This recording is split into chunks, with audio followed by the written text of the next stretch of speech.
No Ville otti kyllä ekasta kierroksesta aikamoisen voiton, mutta katsotaan mitä vaan voi tapahtua. Mitä vaan voi tapahtua? Huhhuh. Okei, mennään toiseen kysymykseen. Mitä syöt mieluiten aamupalaksi? Muroja. 4 pistettä. Okei, ei ollut eka. Paahtoleipää. Mä lasken, että täällä on leipää. Leipä, okei. 1 piste. Se oli eka, oho. No sitten puuro. 2 pistettä.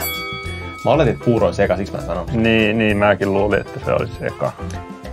Kananmunia. Se on valitettavasti 6 pisteen arvoinen. Mitä se valitet mua lihat? Ei saakeli, eikö kukaan mukaan syö kananmunia aamulla?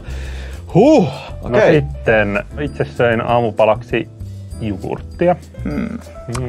Jogurtti on kyllä. Tai semmonen joku rahka tai joku tämmönen. Joo, jogurtti ja rahka. Jogurtti, rahka, 3 pojoa. Kato, no niin, se oli ihan oikein. Matte vaan tolleen trollaa. Oikein Matte, oikein. Mä sanon hedelmä. 5 points. Oho,